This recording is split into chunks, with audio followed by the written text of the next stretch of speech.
Game week 25 is finally here, and this is the most important captaincy we've had so far this season. Haaland's the clear favourite, but with the breaking news we've had regarding Haaland, do we need to consider option 2 and 3? Well, in this video, I've got the top 3 captains, the pros and cons, who I'm going to be captaining, and whether I'm going to be using a chip or not. If that sounds good to you, do me a favour, drop a like, subscribe, share the video. And now you've done that, let's get straight into it.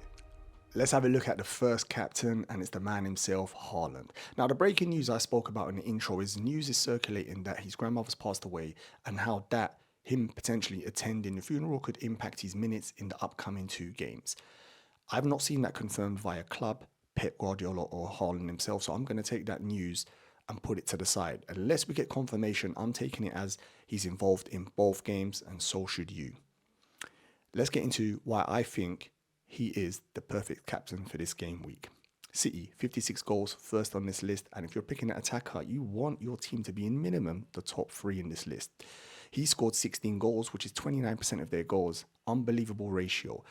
Rare to get even a play at 20%. This guy is in there 30%. Unreal. It means if they score, he's more than likely involved. And that's what you want. When you add the 6 assists, that buffs that figure up even more. Last 5 games, he's had a 13, 5, 1, 2, 7. As 3 returns from the last 5, which is pretty good consistency. And then you look at 131 points. He's just a points machine.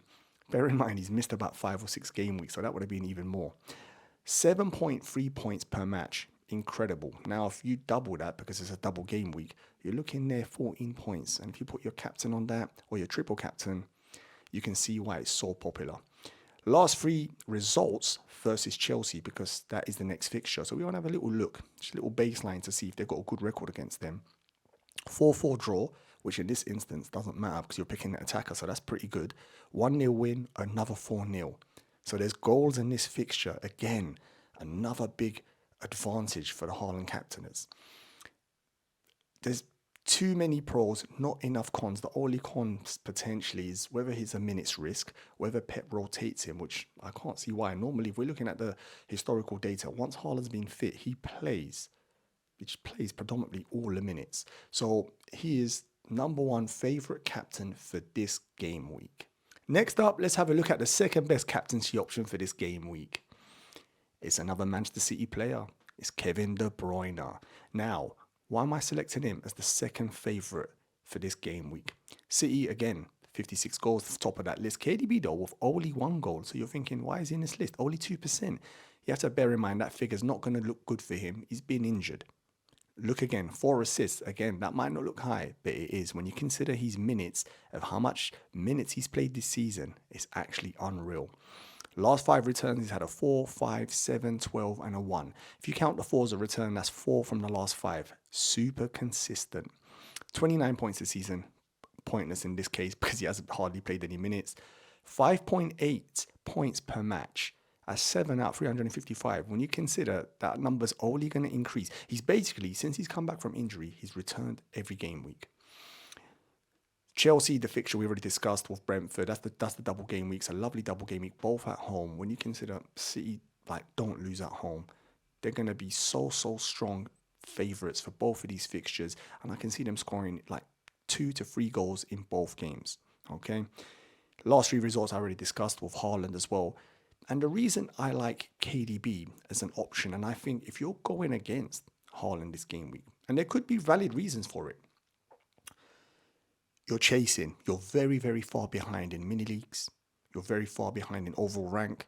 And you're trying to find a way because you've got 2 options. You basically plug away bit by bit and hope they keep making small little mistakes and you gaining little mistakes.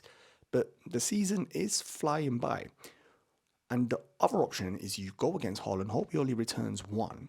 And KDB gets 2 goals and 2 assists. And then you really do reap the rewards, especially if you're putting the chip on that, the triple captain.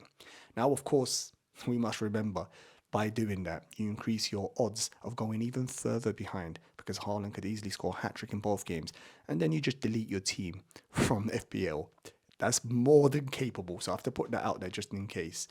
That's the fear, the risk of going against the favourites for this game week. But I do love KDB. I think he's got huge potential. I've been loving his positioning since he's come back. It looks like Pep is not going to bother playing him in the middle. He's putting him in attack. At times, his average heat maps, he's been basically further forward than Haaland. It really does bode well, and I love him as the second choice. I'm actually considering him myself. And the last captain for this game week is Núñez. Now, I should start off saying this could have easily been Jota. The reason I've put Núñez in from the Liverpool boys is Salah returning to team training. Now, that worries me minutes-wise. I think Núñez gets more minutes than Jota.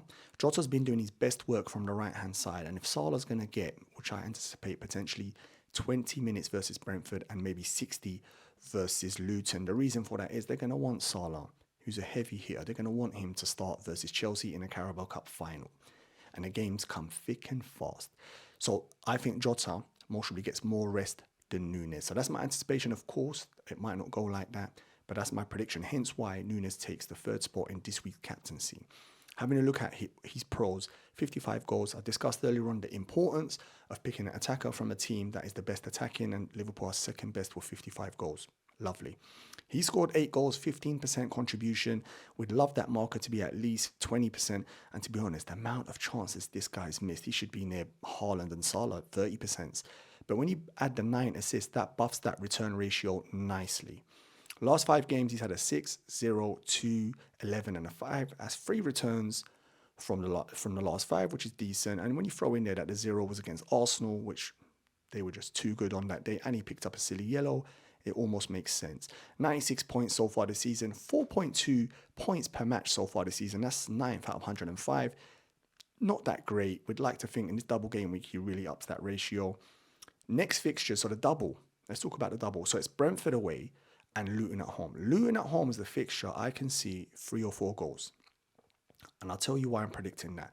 First and foremost, Klopp won't have forgotten what Luton done at their ground to get the draw. Really frustrated him big time, and he tried everything but just couldn't break them down. At Anfield, he's going to want a performance. The reason I say that to you is after this game, it's Chelsea in the Carabao Cup final. So you need to get momentum. So only 4 days after this match, the final. So Klopp's going to ask for a performance. When you get the performance, normally the goals and the attacking flair will be there. So that's the reason I'm predicting 3 or 4 goals. I'm expecting Núñez to 100% be involved.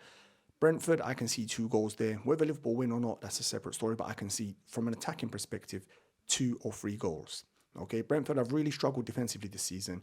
I know Tony's back, and he's given the club a bit of a push, and he's helped them attacking wise. But defensively, they still look all over the place.